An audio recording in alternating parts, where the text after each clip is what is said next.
Hari ini kita mulai diserukan untuk berpuasa. Saya jadi ingat pengalaman pada suatu saat mensupervisi mahasiswa yang praktek di daerah Banten, Serang.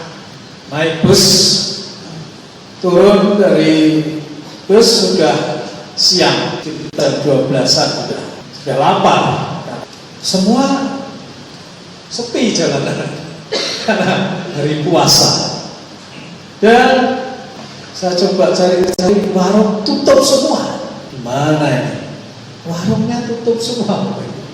Kemudian saya tanya tukang beca, Pak, ini kalau puasa gini memang tutup semua ya Pak ya? Oh, kemudian saya pergi ke belakang. Ya, ada pintu belakang yang ditutup dengan tirai. Ternyata di dalamnya penuh. Ya, jadi meskipun di mana-mana ada spanduk seperti ini ya, mohon maaf, tidak melayani makan di tempat sebelum masuk waktu berbuka, tapi di dalamnya penuh. Ternyata ya biasa-biasa saja. Mungkin ya doa puasanya itu kalau hari pertama dan hari terakhir namanya puasa kedang. Ya, ada tutupnya masing-masing di atas dan di bawah. Itu puasa kedang. Hari lainnya ya katanya puasa tapi ya ternyata ada rame dah kalau sudah di dalam itu. Nah, yang model seperti ini loh yang puasa tapi tidak dengan sepenuh hati, cuma untuk show off ya. Itu yang dilakukan oleh orang-orang Farisi yang tadi ditegur oleh Yesus. Ingat, jangan kamu melakukan kewajiban agamamu di hadapan orang supaya dilihat mereka. Jadi supaya ditonton saja, show off saja, dipamerkan saja untuk orang-orang lain. Yang begini ini baik dalam soal berdoa, jangan berdoa seperti orang munafik di rumah ibadat, di lorong-lorong, di tikungan-tikungan jalan ya. Jangan memberi sedekah dengan mengumumkannya dan kemudian mencanangkan kepada banyak orang, inilah sedekah saya. Lalu jangan berpuasa dengan dibuat begitu rupa kelihatan berpuasa, kelihatan lemes banget, kelihatan tidak makan gitu ya, kelihatan wajahnya susah, lalu dikasih abu. Tapi Yesus menegur semua praktek-praktek pamer diri semacam itu. Mereka hanya ingin tampil di hadapan orang lain dan Yesus menegur dengan keras kemunafikan mereka. Di bagian lain, kemunafikan itu ditegurnya luar biasa. Hai kamu ular bludak ya, generasi dari ular bludak. Bagaimana engkau akan bisa melarikan diri dari penghakiman atau penghukuman neraka? Jadi Yesus tidak main-main kalau menegur soal kemunafikan itu berat. Nah, Bapak Ibu dan saudara-saudara yang terkasih, maka kalau kita besok memulai puasa kita 40 hari ya, jadi selama 6 minggu lebih, kurangi hari minggunya selalu ya tadi, itu kita harus mengingat ini. Kita puasa bukan di hadapan manusia, tapi di hadapan Tuhan. Maka tema hari ini tema yang tepat, tulus dan jujur di hadapan Allah, bukan di hadapan manusia. Nah, mengapa kita seringkali gelisah dan ingin menampilkan praktek-praktek iman kita itu di hadapan sesama begitu rupa. Barangkali salah satu hal yang paling mendasar adalah karena kita tidak hidup di dalam kasih. Kalau kita hidup di dalam kasih, itu yang akan muncul adalah segitiga Allah, orang lain, dan diri sendiri yang diwarnai dan berpusat kepada kasih. Kita tidak mencoba membuat-buat. Untuk apa? Karena kita sudah merasakan cinta kasih Allah yang mendekat dan menerima kita. Kita tidak ingin supaya dengan puasa kita akan diterima oleh Allah. Tidak. Kita sudah diterima oleh Allah. Kita bukan ingin membayar hutang dosa-dosa kita dengan kebajikan, perbuatan baik, kesalehan seperti dalam konsep agama lain. Tapi kita ingin mengucap syukur. Kita sudah dikasihi oleh Allah. Maka kita kepada Allah adalah satu bentuk penyembahan syukur yang sedalam-dalamnya. Nah, ini yang harus disadari dulu. Apakah kita puasa mengejar sesuatu atau kita sedang ucapan syukur di hadapan Allah? Kitab Yoel tadi yang dibaca pertama kali itu umat berpuasa begitu rupa.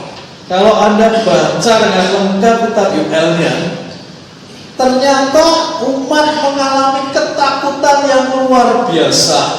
Sebab dikatakan kalau di dalam kitab Yoelnya ada bencana belalang yang sangat menakutkan, sangat mengerikan, yang menghabiskan semua yang ada di tanah-tanah pertanian mereka. Kalau Anda baca lengkap kitab Nabi Yoel ini, Anda akan menjumpai bahwa umat merasakan kengerian yang luar biasa. Nah, oleh karena itu mereka kemudian berpuasa. Bapak Ibu dan saudara terkasih, puasa karena ketakutan boleh tidak ya? Seperti umat Israel, untuk supaya jangan sampai bencana itu terjadi atas mereka sedemikian rupa. Boleh tidak? Puasa karena rasa takut dan ngeri. Boleh tidak? Boleh. Siapa yang bilang tidak boleh?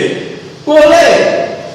Karena ngeri atas hukuman yang akan terjadi, akan bencana yang akan terjadi, lalu merasa menyesal, datang pada Tuhan, Tuhan ampuni, Tuhan tolong, Tuhan celakalah kami. Nah, yang berdoa dengan hati yang remuk, yang menyesal, yang penuh dengan ketakutan di hadapan Tuhan, kenapa tidak boleh? Boleh. Tuhan berkenan dengan orang-orang yang menyesali dosa-dosanya.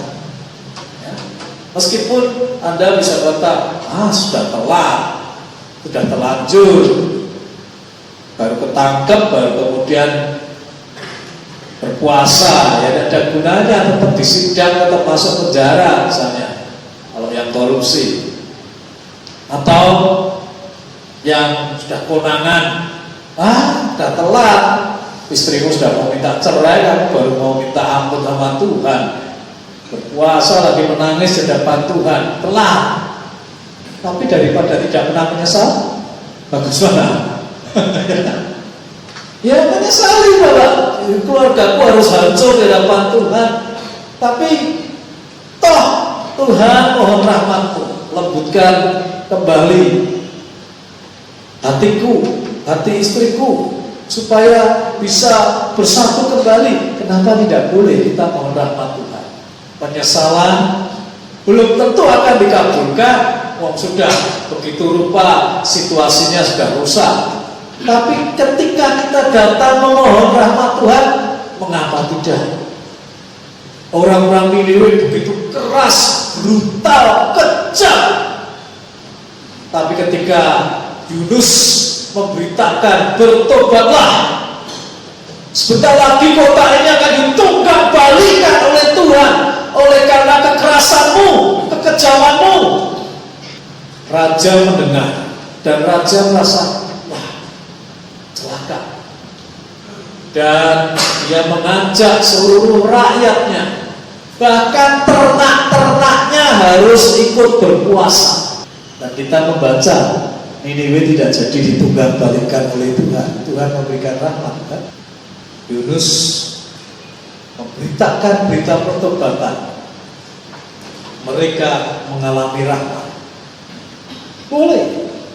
Tapi kalau kita ada di dalam relasi yang lebih berkualitas, kita bukan berpuasa di hadapan Tuhan karena ngeri dan takut, tapi karena syukur atas segala cinta kasih Tuhan, dan kita ingin melakukan puasa kita karena kita ingin makin menghayati sengsara Kristus demikian rupa, akan jauh lebih berkenan di hadapan Tuhan.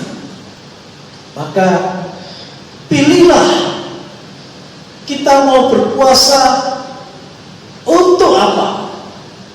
Untuk motivasi yang bagaimana? Biarlah cinta kasih itu yang menjadi dasar di dalam semuanya. Kalau kita ada di dalam relasi cinta kasih kepada diri kita menjadi sesuatu yang terapeutik, sesuatu yang menyembuhkan, karena kita tidak lagi terus luka batin, kita tidak lagi terus digerogoti oleh kepahitan hati. Kalau kita ada di dalam relasi cinta kasih yang sesungguhnya terhadap orang lain, kita menjadi memasuki satu sikap yang manusiawi. Kita dapat memanusiakan sesama kita yang seringkali kita tidak sadari sudah bersikap tidak manusiawi. Jangankan terhadap orang lain, terhadap anak kita sendiri kadang-kadang kita juga sudah tidak manusiawi. Saya menonton sebuah klip video, anak-anak kecil di sekolah ditanya oleh gurunya. Ini potongan video dari India. Gurunya bertanya, kalau kamu diizinkan oleh Tuhan menjadi sesuatu, kamu ingin menjadi apa? Ada jawaban yang macam-macam. Saya ingin menjadi raja, saya ingin menjadi orang kaya, saya ingin menjadi profesor, dan seterusnya. Ada satu anak yang ditanya, perempuan, kamu ingin jadi apa? Saya ingin jadi smartphone. Loh, kok smartphone? Ya, karena pagi-pagi bangun, aku tidak ditegur sama sekali. Ibuku sudah sibuk menegur banyak orang dengan smartphone-nya. Lalu setelah itu smartphone-nya akan terus menjadi temannya dia. Tidak seorang pun, ayahku tidak, ibuku tidak mengajak bermain. Kalau aku ngajak bermain, aku disingkirkan, pergi sana. Tapi dia selalu bermain dengan smartphone-nya terus-menerus, tidak berhenti-berhenti. Ketika aku sudah pulang dari sekolah, ayah ibuku masih terus sibuk dengan smartphone-nya, sementara aku tidak ditemani. Makan, mereka ditemani smartphone-nya, tapi aku tidak pernah ditemani oleh mereka. Dan ketika malam tiba, mereka selalu ingat untuk mengisi ulang baterai smartphone-nya. Sementara mereka tidak pernah mencium aku, mengucapkan hal-hal yang menyenangkan hatiku sedikit pun. Malam tiba, tidur pun aku tidak lagi mendapatkan perhatian dari ayah ibu.